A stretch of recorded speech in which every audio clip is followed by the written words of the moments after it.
બનાસકાંઠા જિલ્લામાં અંબાજી ખાતે દર વર્ષે ભાદરવી પૂનમનો મહામેળો યોજાય છે, જેમાં લાખોની સંખ્યામાં માઈ ભક્તો પદયાત્રા કરી મા અંબાના ધામ તરફ આવતા હોય છે.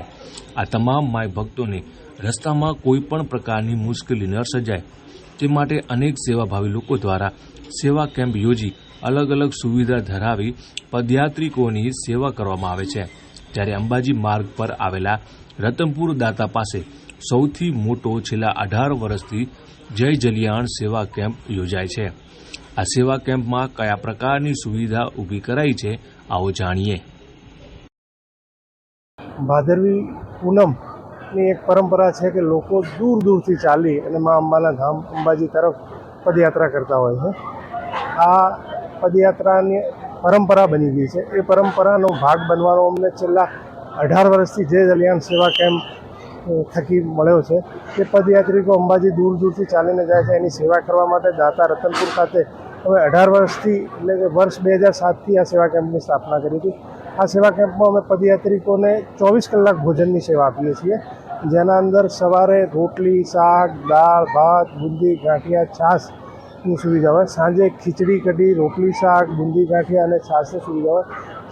આ કેમ્પના અમે 45,000 કરતાં પણ વધુ ચોરસ ફૂટનો વિશાળ ડોમ અહીંયા બાંધીએ છીએ, જેથી યાત્રિકોને સારી સુવિધા આપવાનો પ્રયત્ન કરીએ છીએ.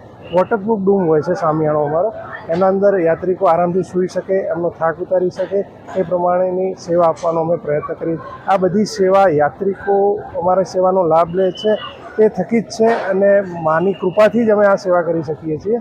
અને સાથે સાથે આ સેવા કેમ્પમાં અમારે ત્યાં 24 કલાક ખડે પગે ડૉક્ટર શ્રી હોય છે. તેમાં યાત્રિકોને મેડિકલ સેવાનો બી સુવિધા અમે આપીએ છીએ.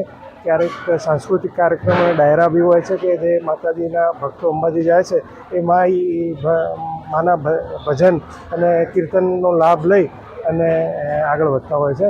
અને આ સેવા કેમ્પમાં વધુમાં વધુ હું માનું ત્યાં સુધી 4 દિવસમાં 2 થી 2.5 લાખ 3 લાખ જેટલા યાત્રિકો ભોજન પ્રસાદ લેતા હશે. અને અન્ય સેવાનો પણ લાખોમાં પદયાત્રિકો સેવાનો લાભ લઈ અને અંબાજી તરફ જય અંબે બોલતા આગળ વધતા હોય છે.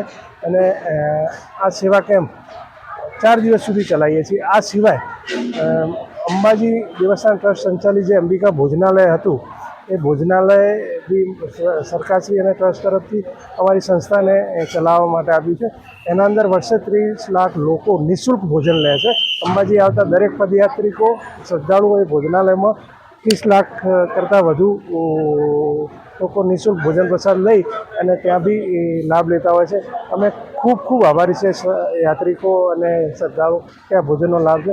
એ અંબાજી ખાતે આવેલો અન્ન ક્ષેત્રની વિશેષતા એ છે કે માને સવારે આરતીમાં જે બાલભોગ ધરાય છે એ બાલભોગની પ્રસાદી લાવી અને અમારે જે રસોડામાં બનતી બંને ટાઈમની રસોઈમાં ભેળવી અને દરેક ભક્તો જે ત્યાં આગળ ભોજન લે છે એમના સુધી આ માનો પ્રસાદ એમના સુધી પહોંચે એવો અમે સેવાનો લાભ લઈએ છીએ.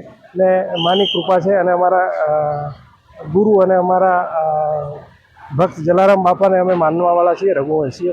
એમનો તો જીવન મંત્ર હતો કે આપો ટુકડો તો પ્રભુ ટુકડો. એટલે એ દરેકમાં જેમ રામ જોઈને જમાડતા હતા એમની દિશાએ અમે પણ આ સેવા કરવાનું કાર્ય કરીએ છીએ. આ સેવા કેમ્પમાં અમે સ્વામિનારાયણ રોટલી રાખીએ છીએ. અંદાજે 4 દિવસમાં 15 ટન કરતાં વધુ ઘઉંના લોટનો ઉપયોગ આ સેવા કેમ્પમાં થાય છે. અને 100થી વધુ કટ્ટા બટાકાની સબ્જીના. એ સિવાય મોટા પ્રમાણમાં રોજ 50,000 માણસો પ્રસાદ લઈ શકે એટલી કઢીની પણ અમે અહીંયા આગળ બનતી હોય છે. બુંદી ગાંઠિયાનું પણ મોટા પ્રમાણમાં અહીંયા આગળ અમે બનાવી અને માઈ ભક્તોને પીરસતા હોઈએ છીએ.